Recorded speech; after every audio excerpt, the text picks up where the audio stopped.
Welcome to the Rebel to Succeed podcast. It's your boy, Anthony Williams, the founder of rebeltosucceed.com. The purpose of this podcast is to share tips, advice, and strategies to help you improve in all areas of your life. My mission is to make a positive difference in your life to help you live your best life. Now let's get it.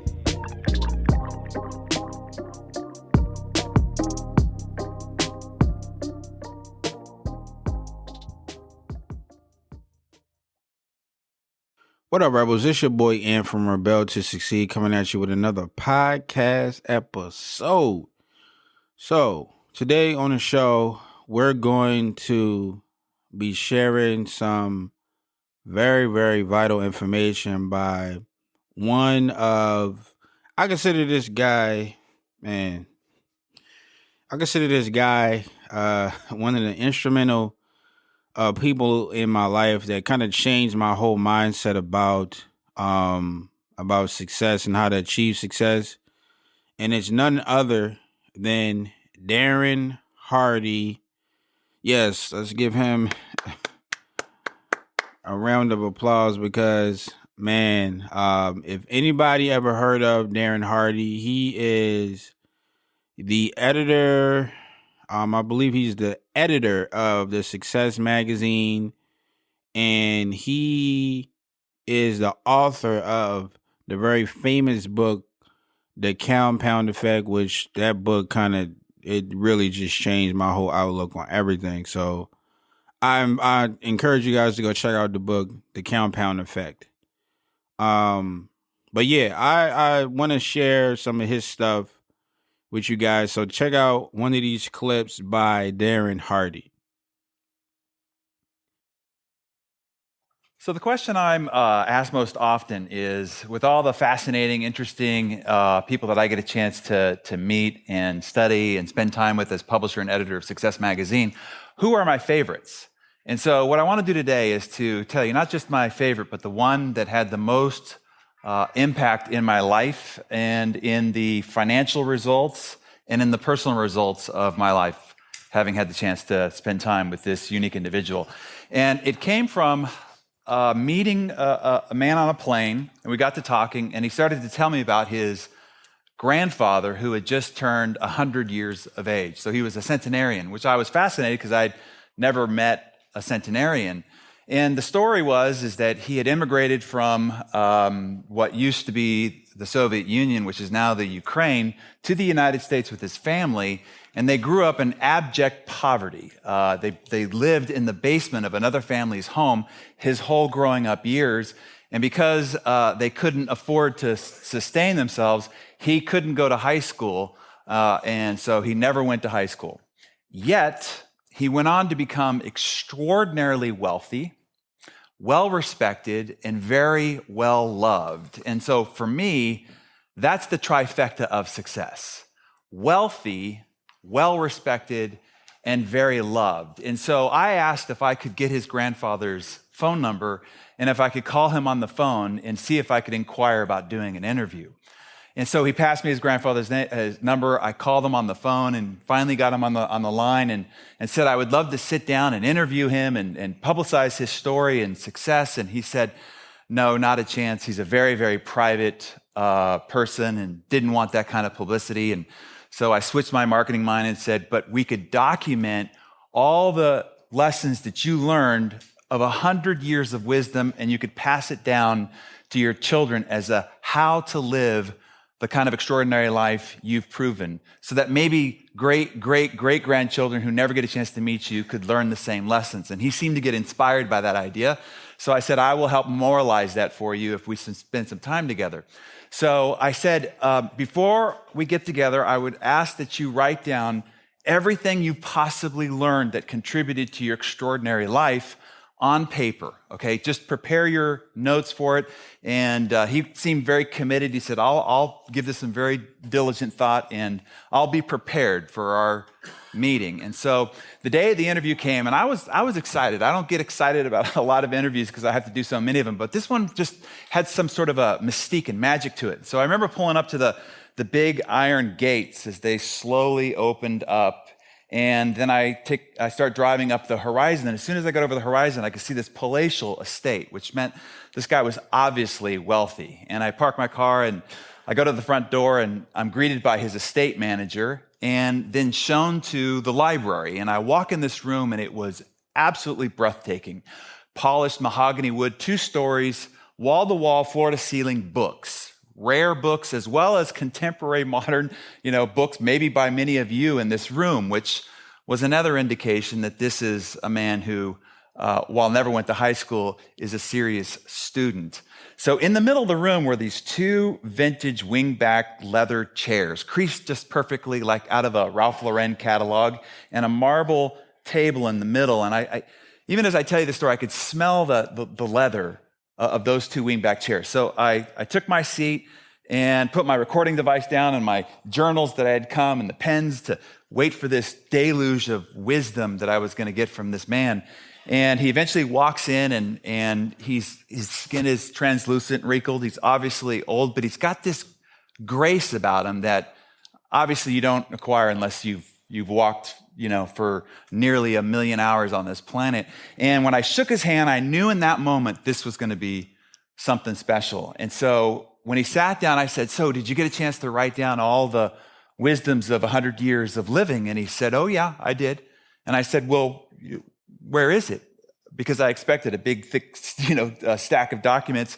And he said, "Oh, I have it." And he reached into his breast pocket and said, "It's right here." And he handed it over to me, and I took it and I opened it up and I read it in about 30 seconds because it was only 2/3 filled out. And I said, "That's it?"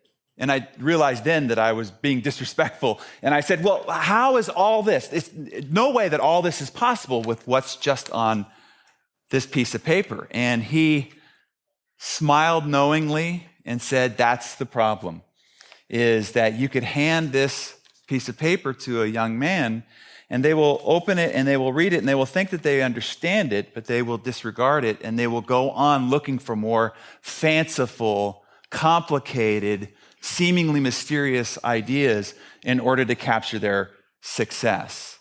And he said it won't be until somebody arrives 100 years later when they're contemplating their life and trying to make sense of it, that they will then reread this piece of paper and say to themselves, "That was it.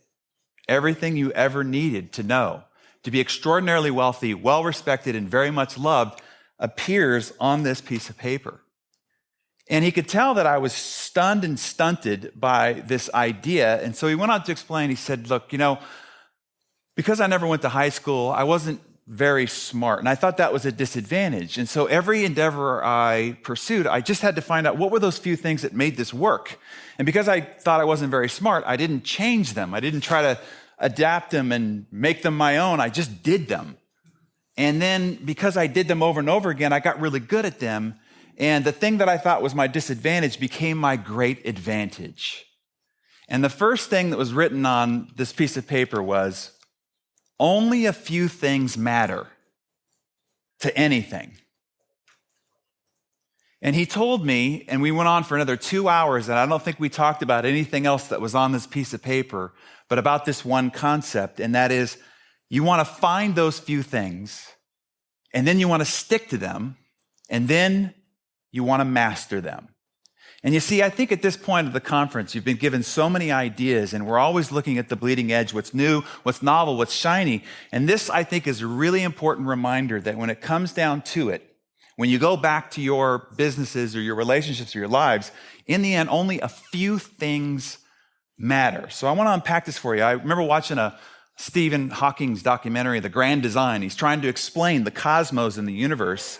And he said, you can understand the cosmos, the universe, and complicated systems like the brain because they all boil down and are governed by a few simple principles. A few simple principles govern the entire universe and the cosmos, as well as the brain. And when you understand those simple principles, you now know how to make sense of and govern and master these complicated systems. And so that's what I want to help you discover. So let's talk about finding. The guy that really helped me find what really matters is when I interviewed this guy, Dr. Oz. And at the time that I interviewed him, he was running, a nonprofit organization, best-selling author, and he was still doing 200 open heart surgeries. And I asked him, I said, how is it that you possibly are able to get all this done, much more than me? And he was always relaxed and at ease. And he said, look, anything that you do, there's only a few things. There's a few vital functions. Even open heart surgery, there's hundreds of procedures that are done before I come in. And then I do 2 or 3 things, and those 2 or 3 things matter the most of whether the patient lives or dies.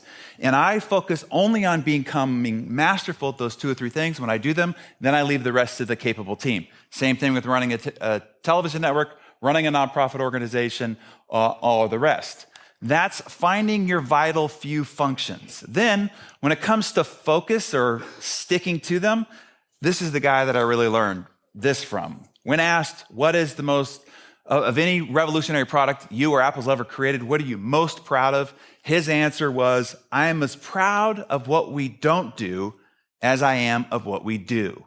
And then he went on to explain, people think focus means saying yes to the thing you have to focus on, but that's not what it means at all. It means saying no to the other 100 good ideas there are. You have to pick carefully, so saying no to the 1,000 things is your key to success.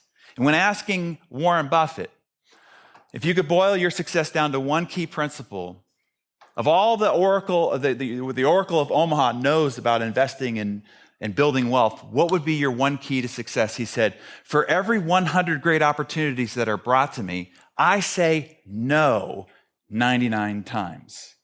So I hope that in this brief period of time, taking 100 years of wisdom and boiling it down into 10 minutes, that you don't wait till you get to 100 years before you truly understand that in any endeavor, in any activity, in anything you're pursuing success in, there are only a few things that matter. Don't leave the field of the few things that matter to chase the novel, the new, and the exciting, because ultimately you'll leave success on the table.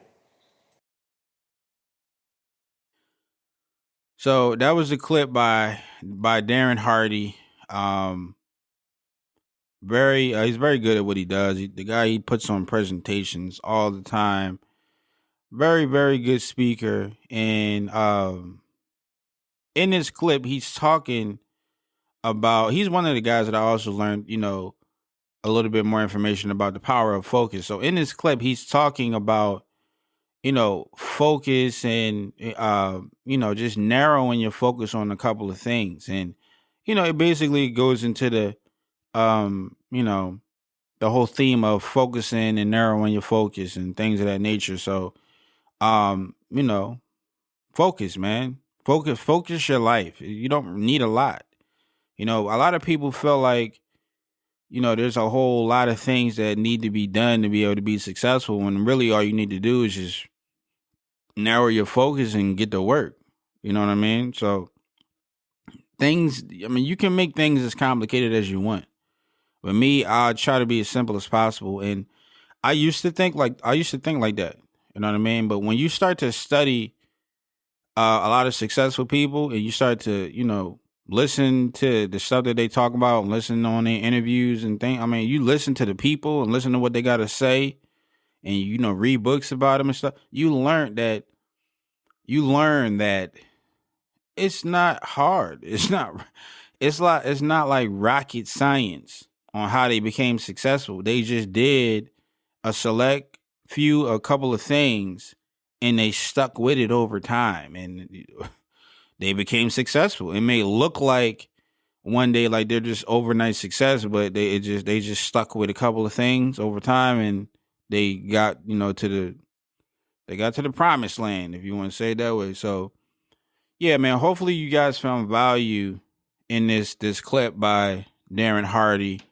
Him basically going into depths on, only a few things matter. You know what I mean? So you need to find what your few things are, or really your one thing. I like to focus on one thing. But yeah, man, the more narrower, the better. The more narrower, the better. So hopefully you guys found value in this clip by Darren Hardy. Definitely go check out his book, The Compound Effect. And yeah, go check out the website, rebeltosucceed.com. And last but not least, be a rebel, be a positive force in somebody's life today. And yeah, it's your boy Yam from Rebel to Succeed, and I'll catch you guys in the next episode.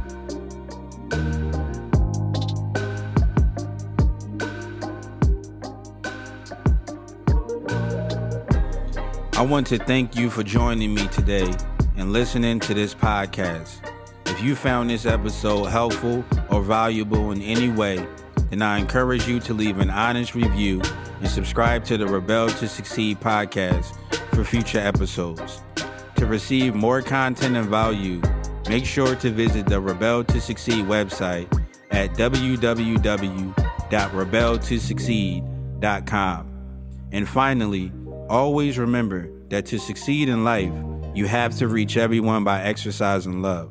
So make sure to show somebody some love today. Thanks again, and I'll talk to you next time.